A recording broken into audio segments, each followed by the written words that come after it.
आज के वीडियो में हम बात करेंगे ईमेल क्या है, ईमेल भेजने की प्रक्रिया, कैसे ईमेल को प्राप्त किया जाता है। ये सारी प्रक्रिया हम आपको आज बताएंगे और इसे प्रैक्टिकली करके भी दिखाएंगे कि ईमेल किस प्रकार से क्रिएट किया जाता है, ईमेल आईडी, और आप किस प्रकार से ईमेल के माध्यम से जानकारी भेज सकते हैं। लेकिन सबसे पहले समझते हैं ईमेल होता क्या है। इलेक्ट्रॉनिक मेल या संक्षेप में इसे ईमेल इंटरनेट की सबसे अधिक उपयोग की जाने वाली सेवा है। इलेक्ट्रॉनिक मेल एक ऐसा इलेक्ट्रॉनिक संदेश होता है जो किसी नेटवर्क से जुड़े विभिन्न कंप्यूटरों के बीच में भेजा व प्राप्त किया जाता है। ईमेल का उपयोग व्यक्तियों या व्यक्तियों के समूहों के बीच जो भौगोलिक रूप से हजारों मील की दूरी पर भी हो सकते हैं, लिखित संदेश भेजने के लिए किया जाता है। ईमेल को मेल सर्वर के माध्यम से भेजा जाता है और प्राप्त किया जाता है। कोई मेल सर्वर ऐसा कंप्यूटर होता है जिसका कार्य ईमेल प्रोसेस करना और उचित क्लाइंट कंप्यूटर को भेजना होता है।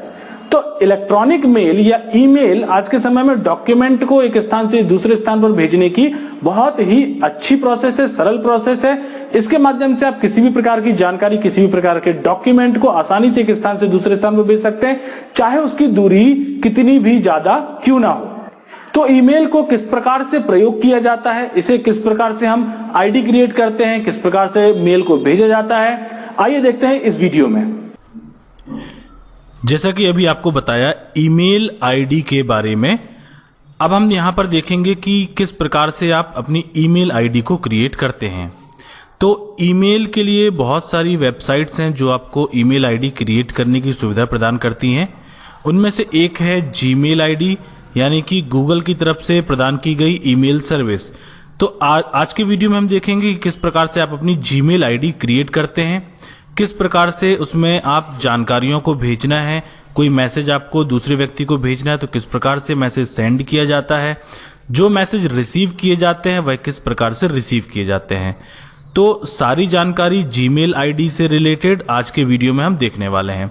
सबसे पहले आप अपने सिस्टम में ब्राउज़र, जो भी आप अपने ब्राउज़र यूज़ कर रहे हैं, चाहे वो गूगल क्रोम हो या मोजिला फायरफॉक्स हो या ओपेरा मिनी हो या इंटरनेट एक्सप्लोरर हो, जिस भी ब्राउज़र का उपयोग आप कर रहे हैं, सबसे पहले आप ब्राउज़र ओपन करें। और यदि हमें जीमेल से आईडी बनानी है तो ब्राउज़र को ओपन करने के बाद उसमें हमने सर्च किया है गूगल। ये गूगल का जो वेब पेज दिखाई दे रहा है, इसको ओपन करते हैं। यहाँ पर आप राइट साइड में देख सकते हैं एक बटन बनी हुई है, जीमेल की बटन। यहाँ पर लिखा हुआ है जीमेल, जिस पर आपको क्लिक करना है। जैसे ही आप जीमेल पर क्लिक करते हैं तो आपके सामने एक पेज ओपन होके आ रहा है। यहाँ पर हमको एक नया जीमेल अकाउंट क्रिएट करना है।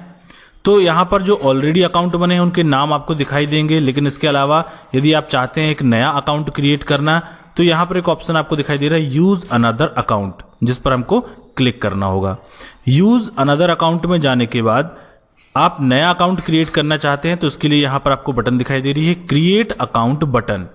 क्रिएट अकाउंट बटन पे जैसे ही क्लिक करेंगे तो दो ऑप्शन आपसे पूछ रहा है, for myself, to manage my business.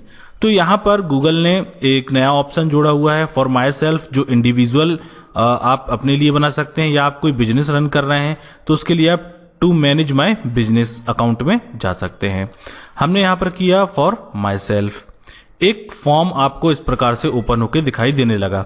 इस फॉर्म में आपको अपनी सारी जानकारी फिल करनी है और जानकारी फिल करने के साथ ही आपका अकाउंट जो है बहुत ही आसानी से क्रिएट हो जाता है।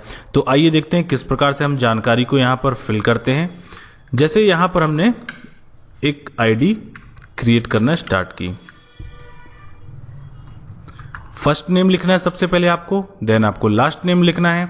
जैसे ही आपने फर्स्ट नेम और लास्ट नेम लिखा, यहाँ पर यूजर नेम इसने ऑटोमेटिक ले लिया है और इसके अलावा कुछ अवेलेबल ऑप्शन यहाँ पर आपको दिखाई देने लगेंगे। तो जैसे सेम नाम की अगर कोई और भी आईडी सर्वर पर स्टोर है तो वो सेम नाम यहाँ पर एक्सेप्ट नहीं करेगा, इसलिए वो आपको सजेशन देने लगता है कि आप इन नामों का प्रयोग करके अपनी जीमेल आईडी क्रिएट कर सकते हैं। तो इनमें से किसी एक आईडी को हमने यहाँ पर क्लिक किया। जैसे ये हमने आईडी क्रिएट कर ली है। अब आपको पासवर्ड लेना है। पासवर्ड जैसे यहाँ पर दिया गया है, यूज 8 और more character with a mix of letter, number and symbol. तो पासवर्ड आप क्रिएट करेंगे जिसमें मिनिमम 8 कैरेक्टर होने चाहिए। उसके साथ साथ आप लेटर के साथ साथ नंबर्स और सिंबल का इस्तेमाल भी कर सकते हैं। तो हम यहाँ पर एक पासवर्ड क्रिएट कर लेते हैं। जो भी आप पासवर्ड क्रिएट करना चाहें, आप अपनी डेट ऑफ बर्थ रख सकते हैं, आप अपना मोबाइल नंबर रख सकते हैं, लेकिन ध्यान ये रखना है कि जो पासवर्ड हो वो इजी जो है ना हो, है ना। इसके बाद आपको नेक्स्ट बटन पे क्लिक करना है। जैसे ही आप नेक्स्ट बटन पे क्लिक करेंगे ये आपसे मांगेगा आपका मोबाइल नंबर। मोबाइल नंबर डालने के बाद आप करेंगे नेक्स्ट। जैसे ही आपने मोबाइल नंबर डाला तो जो मोबाइल नंबर आपने डाला हुआ है उस पे एक वेरिफिकेशन कोड आपको दिखाई देगा। ये वेरिफिकेशन कोड जो कि डाले गए मोबाइल नंबर पर दिखाई दे रहा है, ये मोबाइल नंबर पे आया हुआ वेरिफिकेशन कोड हम यहाँ पर टाइप करेंगे और इसे वेरीफाई बटन के द्वारा वेरीफाई कर लेंगे। जैसे ही हम इसे वेरीफाई कर लेते हैं तो ये आपसे अदर कुछ और जानकारियां हैं जो आपसे मांगेगा। जैसे आप रिकवरी ईमेल एड्रेस डाल सकते हैं, ये ऑप्शनल रहता है। रिकवरी ईमेल एड्रेस का यूज क्या होता है कि यदि मान लो भविष्य में आप कभी अपनी आईडी का पासवर्ड भूल जाते हैं या अपनी जीमेल आईडी की जो यूजर आईडी है वो भूल जाते हैं, तो यहाँ पर जो आपने रिकवरी ईमेल आईडी डाली है उस पर आप अपना नया पासवर्ड एक्टिवेट कर सकते हैं। उसके माध्यम से आप अपनी आईडी को वापस रिकवर कर सकते हैं। इसके बाद आपको डालना है अपनी date of birth. Date of birth में सबसे पहले आपको मंथ चूज करना है, मंथ के बाद आपने डे चूज करना है, तारीख चूज करनी है और उसके बाद आपने ईयर सेलेक्ट करना है। इसके बाद नेक्स्ट ऑप्शन है योर बर्थडे। बर्थडे के बाद आपका है जेंडर। जेंडर में आपको मेल फीमेल आपको सिलेक्ट करना होगा। देन ये फॉर्म भरने के बाद आप करेंगे नेक्स्ट। नेक्स्ट करते हैं तो ये आपसे कुछ जानकारी और लेता है, चाहे तो आप इसे स्किप कर सकते हैं या फिर आपने यहां पर क्लिक करना है यस आई एम इन। और ये यहां पर टर्म्स और कंडीशन का फॉर्म आ जाता है जिसे भरने के बाद यहां पर आप इस जानकारियों को सारी आसानी से आप पढ़ लें। पढ़ने के बाद आप आई एग्री बटन पर क्लिक कर दें।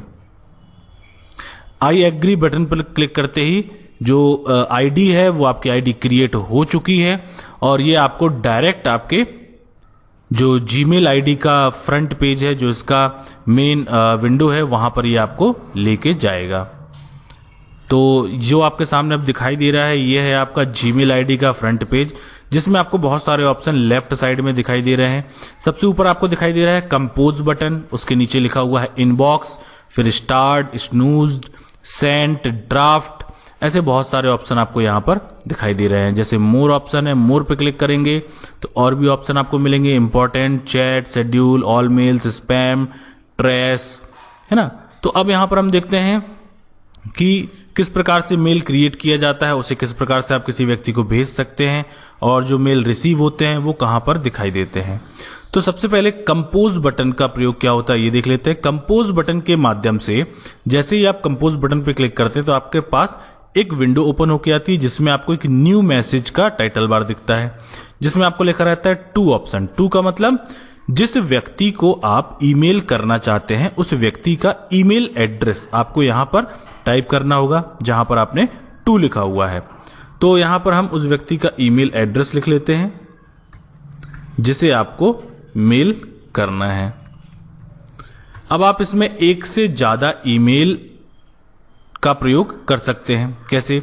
यहां पर आपको राइट साइड में दो ऑप्शन दिख रहे हैं, एक दिख रहा है सीसी जिसका फुल फॉर्म होता है कार्बन कॉपी, एक दिखाई दे रहा है आपको बीसीसी जिसका फुल फॉर्म होता है ब्लैंक कार्बन कॉपी।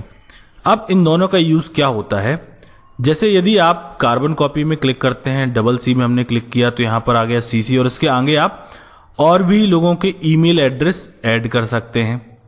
लेकिन सीसी और बीसीसी में अंतर क्या होता है ये मैं आपको बता देता हूं। यहां पर बीसीसी क्लिक करेंगे तो भी आप ईमेल एड्रेस ऐड कर सकते हैं। यदि हम सीसी के माध्यम से यानी कि कार्बन कॉपी के माध्यम से ईमेल एड्रेस ऐड करते हैं और मान लो आपने यहां पर 4 ईमेल आईडी ऐड कर दी है और आपने कोई मैसेज टाइप करके सेंड किया है, तो वो मैसेज उन चारों व्यक्तियों को दिखाई देगा और साथ में उनको ये भी दिखाई देगा कि आपने वो मैसेज किसको किसको भेजा है। लेकिन यदि इसी चीज को हम जो ईमेल आईडी है उसे हम बीसीसी यानी कि ब्लैंक कार्बन कॉपी में या ब्लाइंड कार्बन कॉपी में सेंड करते हैं तो क्या होगा, जो व्यक्ति के पास मिल जाएगा वो उसको सिर्फ अपनी आईडी दिखाई देगी और मैसेज दिखाई देगा, वह यह नहीं देख पाएगा कि वो मैसेज उसके अलावा और किसी के से भेजा गया है। इसके बाद ऑप्शन आता है सब्जेक्ट का। सब्जेक्ट में जैसे कि विषय होता है, जब आप आवेदन करते हैं एप्लीकेशन लिखते हैं वैसे ही आपको मेल से रिलेटेड सब्जेक्ट की आपका ईमेल किस चीज के रिगार्डिंग आप भेजना चाहते हैं वो ऑप्शन आपको यहां पर सब्जेक्ट में लिखना होता है। जैसे हमने लिख दिया टेस्ट और उसके नीचे आप यहां पर अपना मेल जो है कंपोज कर सकते हैं, मेल आप अपना क्रिएट कर सकते हैं। जैसे यहां पर आपने जो जानकारी लिखना चाहते हैं वो आप लिख दें।